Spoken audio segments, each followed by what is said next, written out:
Hi, I'm Dr. Robin Koslowitz, YouTube's post-traumatic parenting expert. Today we're going to talk about why so many post-traumatic parents are obsessed with shows like Sister Wives. Are you a TLC diehard fan? Can you not look away from Sister Wives, 19 Kids and Counting, 90 Day Fiancé, Toddlers and Tiaras, any of those shows? Do you need your daily fix of Desperate Housewives and everything on Bravo? Why are we so obsessed with shows like that? And what does it have to do with our history of trauma? If you're curious about this question and other post-traumatic parenting questions, click the subscribe button below so you never miss another episode.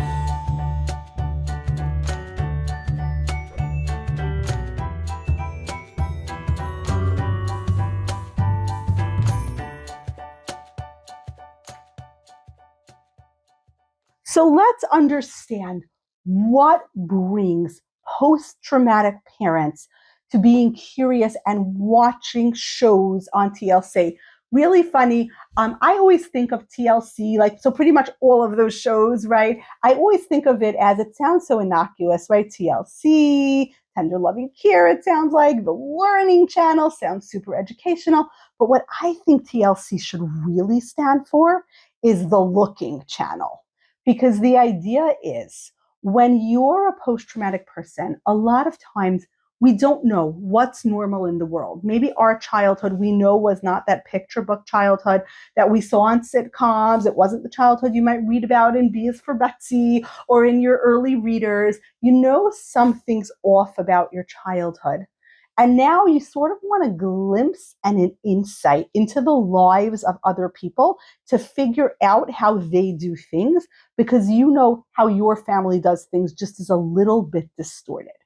So one of the big things that the Looking Channel gives post-traumatic parents is the ability to look into the lives of other people, to see what their lives are like, to see how they make decisions, how they think about the world. It's especially helpful when you're looking at the lives of people who are in some ways very similar to you, in that they're regular people living their regular normal lives, they're humans, but then there's something so different about their life, right? Little People, Big World, Sister Wives, any of the shows starring Amish people, right? All of those shows, it's like, this is what the world looks like to those people. Whoa, a family with 19 kids, what's that like? So getting to look at that very often for some post-traumatic people is the first step towards trying to figure out what's normal. Now, of course, here's the problem. What you see on reality TV is not what's actually normal. It's very much not normal. If you think that most humans live the way Desperate Housewives do, most humans do not live the way the Desperate Housewives do. Just in case you thought that was the typical lifestyle that most people live, it isn't. When you watch a show like Keeping Up with the Kardashians, nobody lives the Kardashians' lifestyles unless they're a Kardashian, right? But why do you watch it? Because getting that glimpse into somebody else's life allows us, in a very non-threatening, in a very low-risk way, see how other people live. And it lets us think about what was healthy and good about my childhood and what wasn't. What makes sense in my life? What doesn't make sense in my life? By watching other people's lives, you can start to figure that out. That's what fantasy and fiction is for, right? So when you read a novel and you really get into the headspace of another person, you start seeing another way to see the world and understand the world.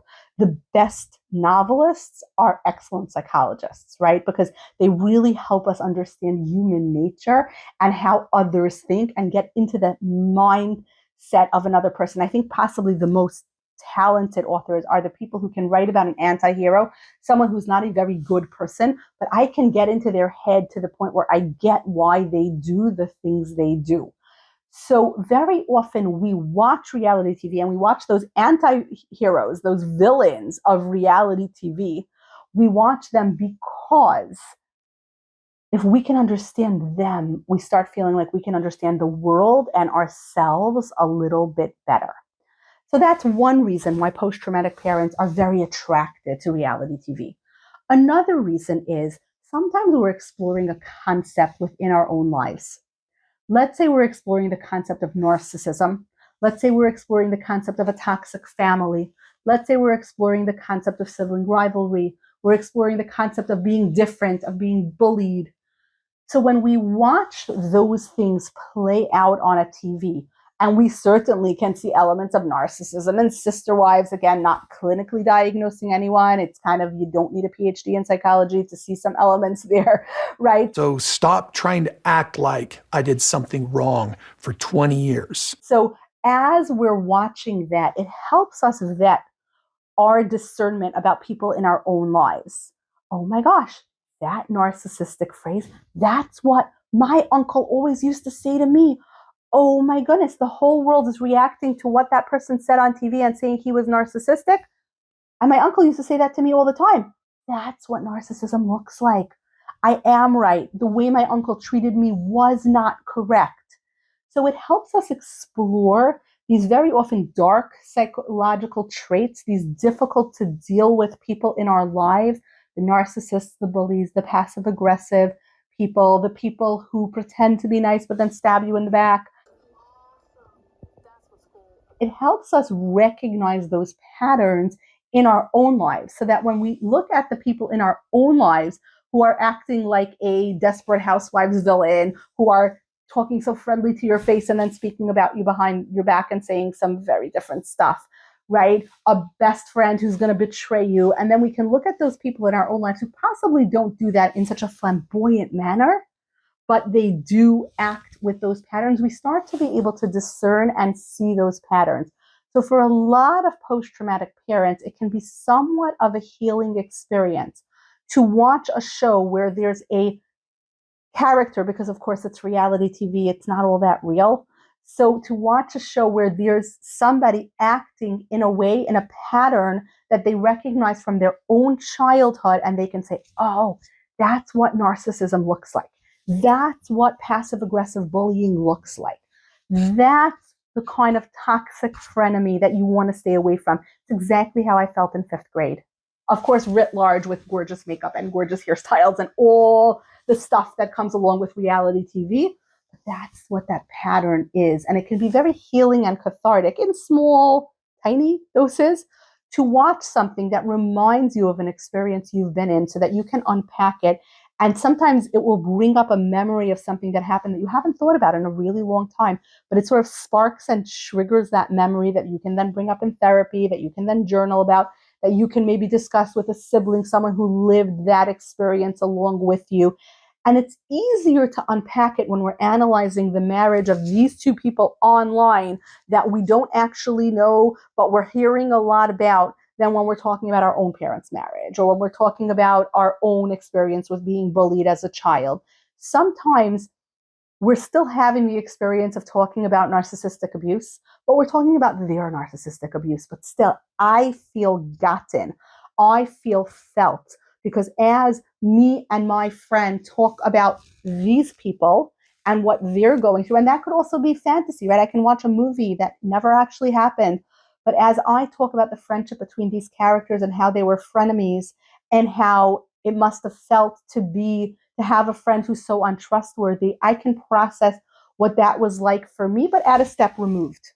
And very often that's the entry point into discussing it in more depth in therapy, into journaling about it, to quizzing our inner child about it, to starting to heal from it.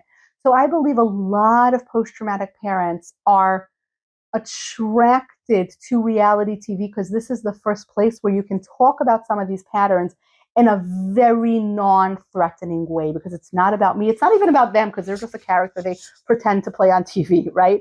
I can talk about it and I can bring these patterns out into the world. Of course, some post-traumatic parents are watching reality TV simply because it's anesthesia. So when we talk about self-care, we talk about self-maintenance, going to bed on time, eating healthy food, going to the gym, going to the dentist, eating our quinoa, taking our vitamins, eating our veggies, right? That's self-maintenance. That's important. Sometimes we need to maintain our health. There's self-care, which is the highest form of something I do that reminds me that I'm me, a joy experience. Maybe for some people that's going to a pottery painting studio and painting a mug. Maybe it's decorating the house for the holidays. Maybe it's baking. Maybe it's going for a run where I can really contemplate my life and be centered and feel like myself. Maybe it's yoga. Maybe it's reading a book. Self-care is about reminding ourselves who we are.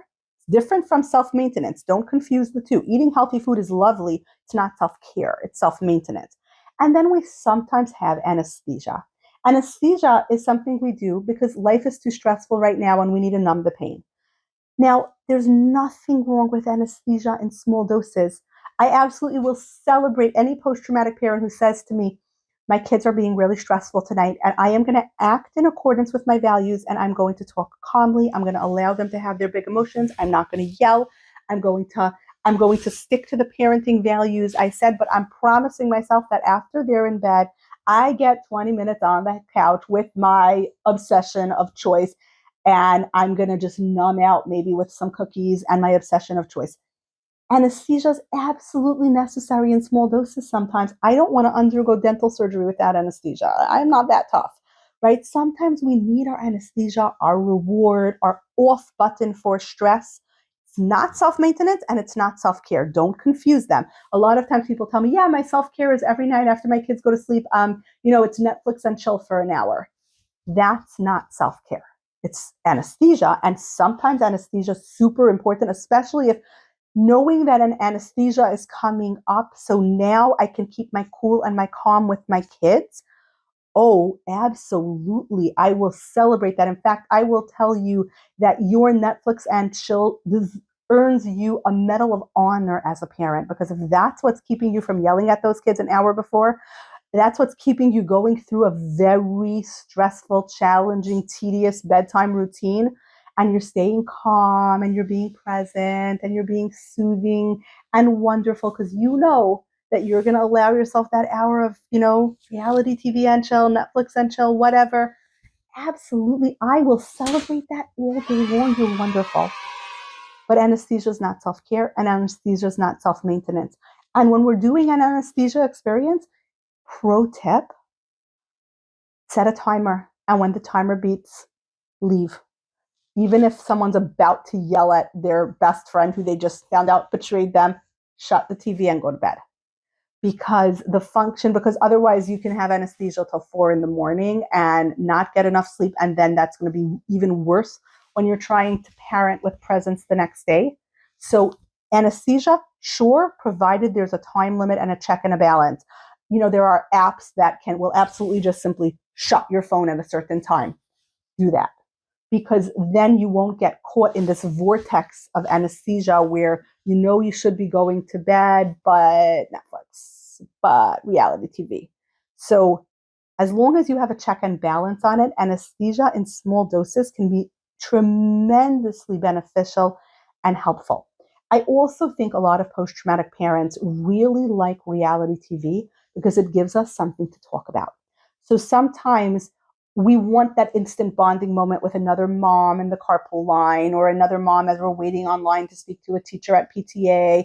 We want those instant moments of connection. So if the two of us can bond over the fact that we watch the same show and we both think the same guy is absolutely toxic waste, and we can communicate and we can bond over how much we hate that character, whether it's a character on a fictional show or whether it's a character from equally fictional reality TV, for post-traumatic parents, we very often feel like the odd man out in any social situation because our traumas make us feel so different from everybody else. Like, I'm from a different planet than you. ET phone home. So when we can bond with someone over a shared experience, like we both watched this show and we both feel the same way about the show, or even she has a slightly different take than me, but we can debate it and we can have this juicy conversation. It's a great way to avoid actual gossip, right? I like to talk to people, not about people. So if I'm talking to a fellow mom as we're setting up some event in my children's school, the temptation to gossip is high. Humans sometimes talk about each other. But if I have this fictional character to gossip about, I don't have to gossip about actual people. And like I said, I consider most people on reality TV more fictional characters than not, because I think that a lot of what happens is more scripted than we think. So then we're talking about that. That person put themselves out there into the world to be talked about. It's still kind of a guilty pleasure because there's a social contract around not gossiping and speaking to people's faces, not behind their backs. So it feels like a guilty pleasure, but it is what that person signed up for. That being said, not a huge fan of the kind of channels on, reality TV where kids are part of the channel, simply because I don't believe children are capable of consent. Was very uncomfortable with 19 Kids and Counting because the children didn't have much of a choice, right? Their parents, who they depend on, who they owe their lives to, is now asking them to be on a show for a profit margin. Very hard to say no to that. So for me, I have my own deep visceral sense of discomfort for shows where children are anything more than a cameo, and every so often, they walk by the camera, but the show is actually about the adults. I have discomfort about children who I don't believe are capable of fully informed consent being on a TV show. I think a lot of post-traumatic parents do like watching those kinds of shows because it's cool to see how other people parent and to get some insight into how a different mom parents. Sometimes there's also that little bit of that train wreck phenomenon where, you're watching a show and you're like, yeah, I lost it at my kids, but I didn't force them to compete in a beauty pageant when they were 3. So there's that, right? So sometimes watching reality TV and comparing ourselves, it's an artificial way of boosting ourselves up. And of course, can we turn that into values of, I value my children's consent, I value my children's privacy, I value my children's ability to make their own choices, right? And sure, we can do that. I think we get down a fine line of when we're judging other moms, because that judgment lens, once we're turning it on other moms, it's very easy to turn it on ourselves. And once we're getting used to putting on the judgment lens on other people, it almost takes on a life of its own, and we start turning the judgment lens onto ourselves. So we do have to be cautious about it. But a lot of post-traumatic parents do watch reality TV shows that include kids to make themselves feel a little bit better about their own parenting. Because whatever else I do wrong, I didn't do that. That's an artificial way, though, of making yourself feel better about your parenting. A better way to make yourself feel better about your parenting is sitting down, creating a parenting value statement, discussing it with a parenting partner, vetting it by a trusted advisor, like anyone from a therapist to a spiritual person to a best friend to a sister, to writing about it in your journal and coming up with a parenting plan. And then every so often evaluating if you're sticking to your parenting plan and if you're parenting consistently with your values. And then you can say, not only am I better than that mom who did that train wreck thing on TV, but I'm better than me last week. And I'm for sure better than I was 3 years ago. That's a real way to make ourselves feel better about our parenting. So if you like this content, if you've been wondering why you're obsessed with reality TV, if you have a trauma background, I hope this was helpful to you. If you've been trying to get your TLC and Bravo addiction under control, I hope this was helpful to you. Please click subscribe below so you never miss another episode. And if you wish this was more of a give and take, if you wish you could interact with me more, check out the post-traumatic parenting community on Instagram. You can find us at Dr. Kozlowitz Psychology. If you want longer form interviews with experts about books and about deeper post-traumatic parenting topics, check out the Post-Traumatic Parenting Podcast, available wherever you get your podcasts. And of course, the Post-Traumatic Parenting book is forthcoming. I cannot wait for it to hit the world. I cannot wait to hear what you think of it. If you have any questions about this content, if you have other videos you'd like me to shoot, if you want to know anything else about post-traumatic parenting, please comment below so that I know to respond to your comment and to shoot more videos about it. Till next time.